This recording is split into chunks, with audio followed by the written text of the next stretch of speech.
Taurus. Et le Taurus, en fait, c'était un prolongement de l'Orient Express. Il pouvait faire deux chemins. Donc, c'est-à-dire que de Constantinople, il pouvait passer par Bassora pour rejoindre Bagdad, d'une part, et il pouvait descendre par Jérusalem pour rejoindre le Caire. Donc voilà pourquoi Agatha Christie l'a pris régulièrement. Et de ce fait, comme elle connaissait très bien tous ces trains-là, elle s'en est servie pour construire ses intrigues. Elle a fait trois romans en s'inspirant de l'Orient Express. Donc tout d'abord le plus célèbre, Le crime de l'Orient Express. Et il faut savoir qu'au début du livre, on apprend qu'Hercule Poirot part d'Alep en Syrie. Il prend le Taurus Express pour se rendre jusqu'à Constantinople, où il va prendre le Simplon Orient Express pour rentrer en France. Alors pourquoi le Simplon Orient Express? Eh bien parce que en 1919, on va créer une nouvelle voie pour passer en Europe méridionale, le tunnel du Simplon. C'est dans les Alpes, à la frontière suisse-italienne. Et donc, le train, le Simplon Orient Express, passera par Paris, le tunnel du Simplon, Venise, il y a également Zurich, Innsbruck, avant d'aller rejoindre Belgrade, Sofia, puis Constantinople. Voilà, donc c'est une autre voie de l'Orient Express qui empruntera, donc, comme je vous disais, Hercule Poirot. Alors nous sommes donc ici dans une voiture restaurant où vous avez des tables amovibles, puisque les pieds sont escamotables. Nous sommes dans une livrée verte. Toute la décoration a été conçue par René Proulx. C'est le piano-bar. C'est le piano-bar, tout à fait. Donc on est dans la voiture qui s'appelle le train bleu et qui est divisée en deux parties. Vous avez tout d'abord une partie restaurant et puis voilà ici la voiture bar. Donc lieu magique. On l'aura jamais celui-là sur Brive, non? Ah non, malheureusement, n'y comptons pas. Non. Alors je vais vous laisser vous imprégner de ce lieu et avant de revenir proprement parler sur la décoration de cette voiture, eh bien, je vais revenir donc plus en détail sur l'historique de l'Orient Express.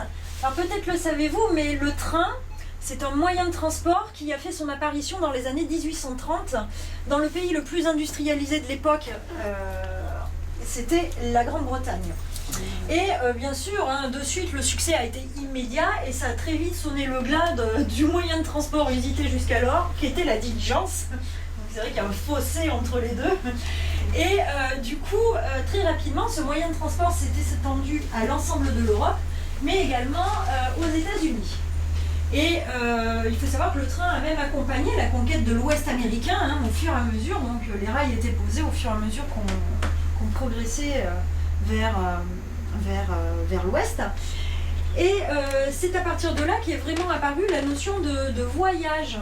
Parce que la distance augmentant, le trajet étant plus long, voilà, on va voyager, on va voir du pays, on va même voyager de nuit. Du coup, pour pouvoir traverser cet immense pays d'un bout à l'autre. Et du coup, il va falloir introduire également la notion de confort pour faire ces voyages très longs. Et du coup, un certain Georges Pullman, à la fin des années 1850, il est travailleur itinérant, donc il emprunte le train régulièrement, et puis il trouve que c'est pas très confortable. Quand on est assis les 11 heures, il a un petit peu mal aux fesses, excusez-moi. Donc du coup, comme il est fils de menuisier et d'ébéniste, qui décolle un petit peu à ses heures perdues, eh bien il va rentrer en contact avec une compagnie ferroviaire africaine et il va transformer deux voitures, puisque je fais une petite parenthèse là-dessus. Lorsqu'il s'agit de transporter des voyageurs, on parle de voitures et on parle de wagons quand il s'agit de transporter des marchandises. D'ailleurs, quand vous achetez votre billet de train, il y a marqué voiture numéro 1. C'est pour ça on a voiture restaurant, voiture lit, voiture bar, voiture salon. Et donc ces deux voitures-là, il va les transformer de la façon suivante. Il y en a une dans laquelle il va mettre des fauteuils confortables pouvant être transformés en couchettes. Et puis dans une autre, il va faire des unités de lit séparées par des rideaux et ordonnées autour d'un couloir central. C'est ce qui va devenir les sleeping cars. Et à l'origine des trains couchettes, si je puis dire. Donc voilà, ça c'est chose faite avec son frère, ils fondent la compagnie Pullman au début des années 1860 et ils créent les sleeping cars. Et puis, une dizaine d'années plus tard, un jeune Belge du nom de Georges Neugenner.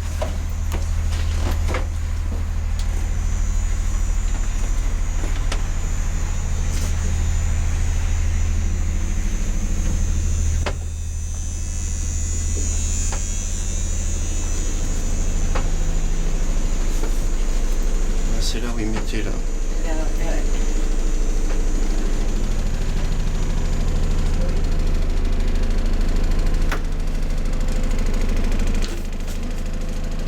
Attention.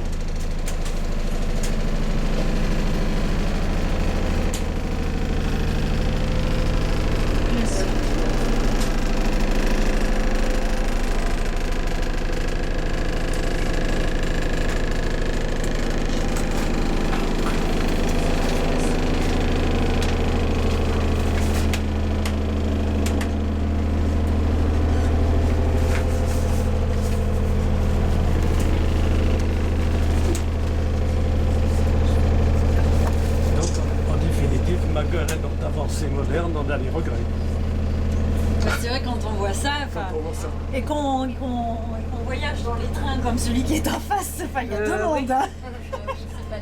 Ça n'a rien à voir. Hein. Même en première classe, on n'aura jamais. C'est le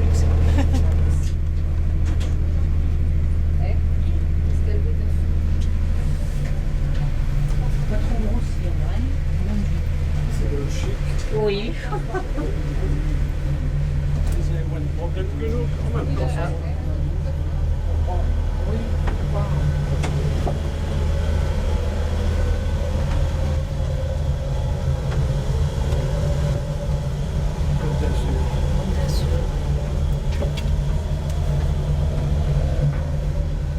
Ah oui. Ah oui, là tu rentres dans le... C'est là où ils devaient faire les fêtes, le wagon-bar. Dans le bar. Ah, ben voilà, Ah oui, il n'y a pas de... il y a le bar.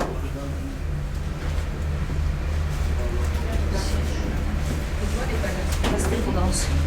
Oui, sûrement, ouais. C'est la salle de bal. Il n'y a pas de démonstration de collation. Non, non plus.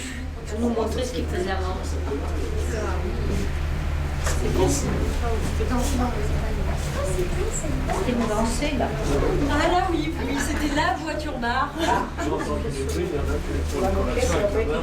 On est tentés. C'était quoi ce qu'on fait arrêter, vous savez? Non, ça c'est sur les poignées pour ouvrir les fenêtres.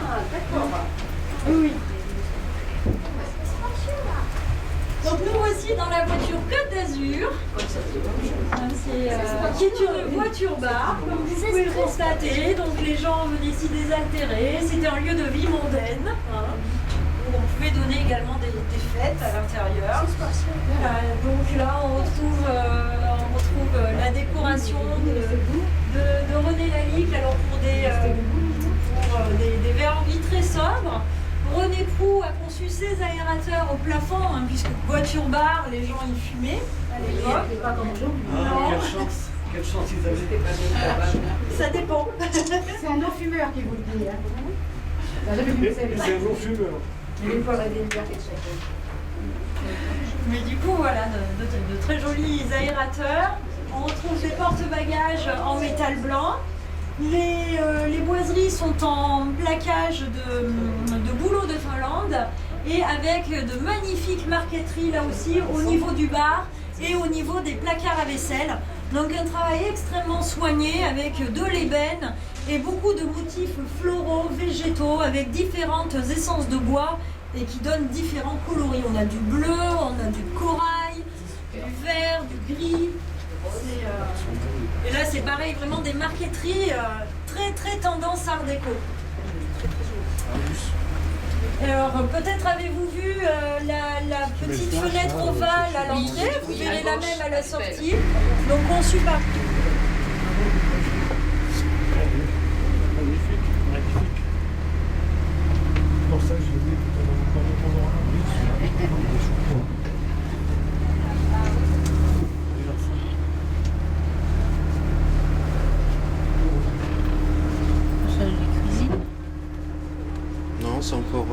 resto.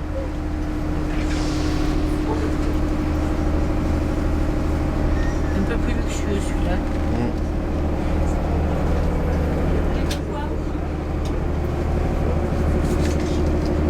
Ouh, il fait chaud là.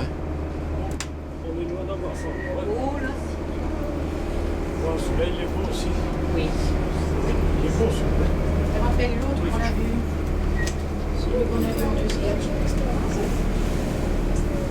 Il fait chaud.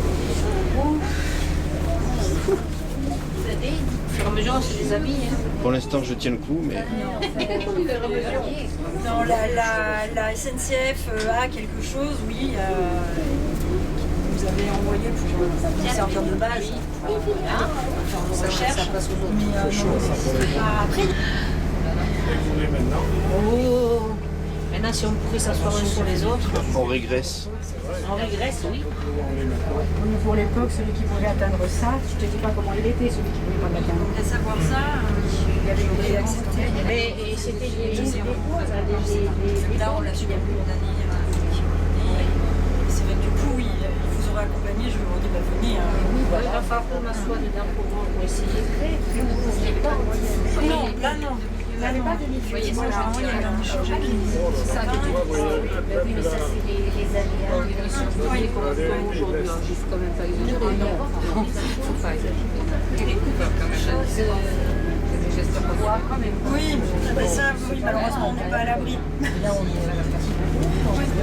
Mais c'est bien parce qu'après, vous voyez, comme la configuration des voitures, oui, allez-y. C'est pas toujours évident pour le discours, donc c'est vrai que des groupes de 15, c'est l'idéal. En tous les cas, vous lui passerez le bonjour. C'est très gentil. Je fais des milliers de kilomètres là-dedans. N'est-ce pas? Alors, alors. Faut pas gêner.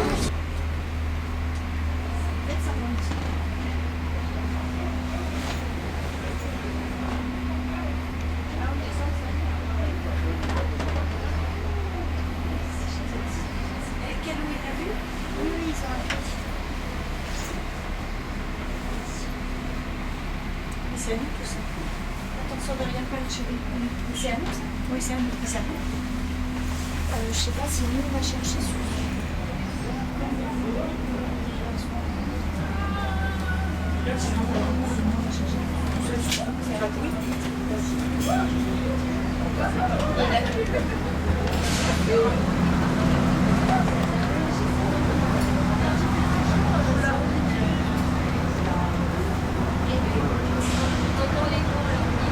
Vous passez? Oui, je suis bon. Allez-y.